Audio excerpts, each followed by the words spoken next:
Atoms, elements, and the periodic table. Atoms are made up of protons with a positive charge, electrons with a negative charge, and neutrons no charge. Atoms are uniquely described by the amount of protons in their nucleus. For example, an oxygen atom always has 8 protons. A calcium atom always has 20 protons. Atomic number is the number of protons in an atom. Elements are substances that are made up of only one kind of atom. The words element and atom are often used interchangeably due to their close relationship. Elements are pure substances made up of only one type of atom. So we have gold over here, carbon in your pencil, silver, and then neon gas.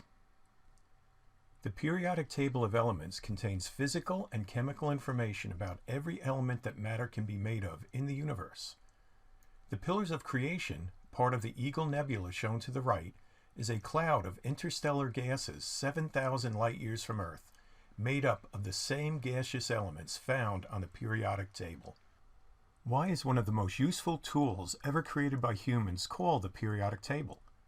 When scientists were organizing the known elements, they noticed that certain patterns of chemical and physical behavior kept repeating themselves. For example, over here, lithium, sodium, potassium.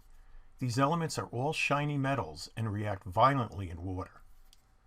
On the right side, we have these elements are all very stable gases: helium, neon, argon, krypton, xenon, and radon. These patterns were so predictable that Dmitri Mendeleev was actually able to predict the existence of elements 31, remember that's 31 protons, and germanium, and their approximate masses before they were discovered based on the existing patterns of known elements. Mendeleev's work preceded the discovery of subatomic particles like protons, neutrons, and electrons. Here's a copy of Mendeleev's first periodic table from 1869, and hopefully you can see that there's some things missing here. Mendeleev proposed that elemental properties are periodic functions of their atomic weights. An atomic weight is equal to the mass of the protons and the neutrons combined, and he ordered the elements by weight. This ordering failed for a few elements, but Henry Moseley fixed the problem by ordering the table by atomic number, which of course is the number of protons. Element properties are periodic functions of their atomic number. Atoms are listed on the periodic table in rows based on their number of protons. And if you'd like to back up a slide, you'll see how Mendeleev organized it by atomic weight. The periodic table is made of rows and columns. The rows are called periods, and the columns are called groups. Groups are sometimes referred to as families, but groups are more commonly used. Here's the current periodic table. We have the elements organized in terms of groups, which go down, and periods, which go across. So if you'd like, please pause this for a second and just look at all the different elements we have. Here's a version of the periodic table with just the symbol and the atomic number for each element. So let's see, here we have our groups from left to right. Here are the periods. And let's look at this one over here. The first element is hydrogen, and its atomic number is 1. It has 1 proton. Over here, we have oxygen. Its atomic number is 8. It has 8 protons. Here are the names of the first 20 elements, along with their symbol and atomic number, which is the number of protons in their nucleus. So let's just look here at beryllium, and we have the symbol because it's easier to write than just spelling out beryllium every time. And here would be beryllium, atomic number 4. Chlorine, atomic number 17, and where's that? That's right over here. Another version of the periodic table. This time we don't have atomic numbers, but we have different colors for the elements. The families, which go from up to down, have similar chemical properties and have special names. We're going to go over those in the next few slides. But over here on the left, we have alkali metals.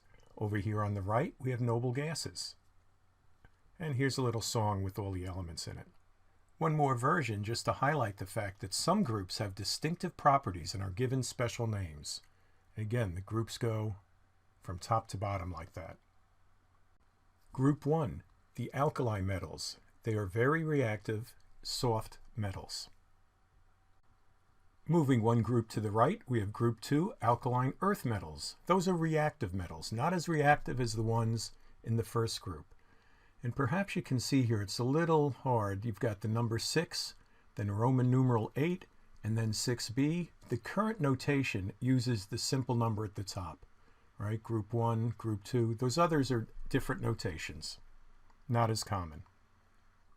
Groups 3 through 12 are the transition metals. They have a low reactivity and they're metals.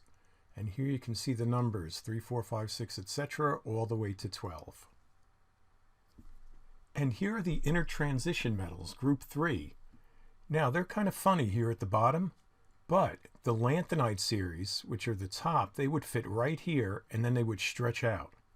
The actinide series would start here and stretch out. And the only reason they're down there, we don't have paper wide enough to put them in. So they just put them down here, and then we tell you that you actually have to fit them here, and here's where group 3 is.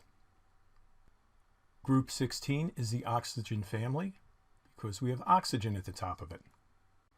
Group 17, the halogens, they are highly reactive and nonmetals.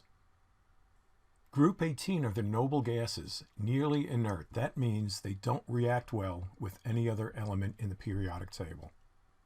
We further categorize something as the main group. That would be groups 1 through 2 and 13 through 18, highlighted in red.